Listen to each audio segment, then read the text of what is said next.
Koneksi antar materi, kesimpulan dan refleksi, modul 1.1. Assalamualaikum warahmatullahi wabarakatuh. Saya Iva Miftahur Rohmah, UPT SMP Negeri 1 Wonodadi, PGP Angkatan 9 Kabupaten Blitar, bersama Ibu Ulfiah Falufi sebagai fasilitator dan Ibu Indah Dwi Wahyuni sebagai pengajar praktik. Tujuan pembelajaran khusus: peserta mampu membuat kesimpulan dan refleksi pengetahuan dan pengalaman baru yang dipelajari dari pemikiran Ki Hajar Dewantara. Pertama, apa yang Anda percaya tentang murid dan pembelajaran di kelas sebelum Anda mempelajari modul 1.1? 1. Beberapa murid malas dan tidak punya daya upaya dalam belajar. Itu karena tidak ada niat yang baik. 2. Karakter murid tidak bisa dirubah dan kami biasa menyebutnya watak. 3. Salah satu cara merubah kebiasaan buruk murid adalah menghukumnya. 4. Metode ceramah lebih dominan dan guru sebagai pusat belajar. 5. Proses kegiatan pembelajaran cenderung sebagai usaha menuntaskan materi. 6. Nilai pengetahuan menjadi dasar pertama kecakapan siswa. 7. Metode hafalan adalah cara efektif untuk menguasai beberapa konsep tertentu. Kedua, apa yang berubah dari pemikiran atau perilaku Anda setelah mempelajari modul ini? 1. Mereka bukan malas, tetapi yang dihadapinya tidak sesuai minat dan bakatnya. Terbukti mereka berprestasi di bidang lain seperti ekstra voli, pidato, atletik, dan sebagainya.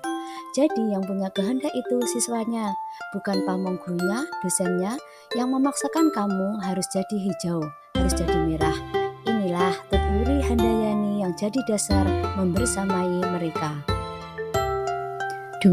Budi pekerti, watak, atau karakter merupakan hasil dari bersatunya gerak, pikiran, perasaan, dan kehendak atau kemauan sehingga menimbulkan tenaga. Peran guru adalah menajamkan gerak, pikiran, perasaan, dan kehendak dalam diri anak sesuai kodratnya sehingga menimbulkan tenaga untuk ke arah yang baik.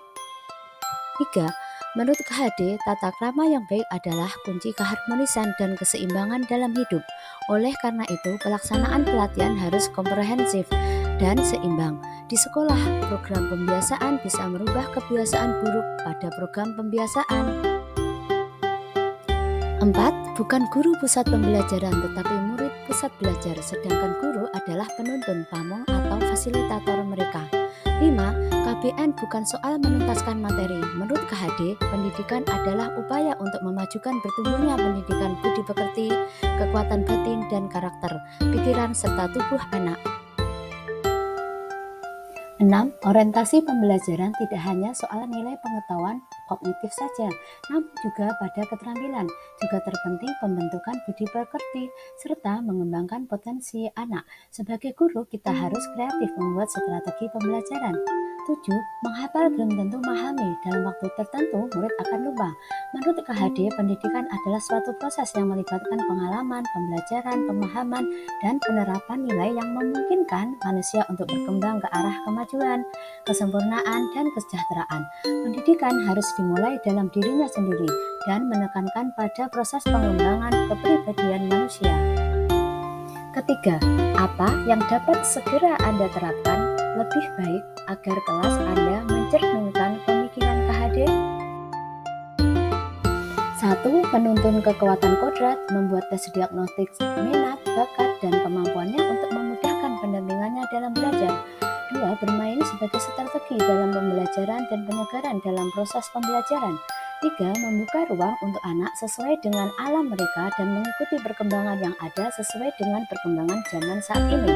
4. Membentuk karakter siswa, misalnya bersikap sopan dan ramah terhadap sesama baik di lingkungan sekolah maupun di lingkungan masyarakat, dimulai dengan teladan dan pembiasaan baik di lingkungan sekolah. 5. Sebagai wali kelas, saya akan lebih intent untuk acara visiting dan parenting pada wali murid, karena dari sinilah sisi karakter mereka terbentuk. 6. Menerapkan merdeka belajar, menciptakan suasana belajar yang menyenangkan, bahagia, dan tidak stres. Terima kasih.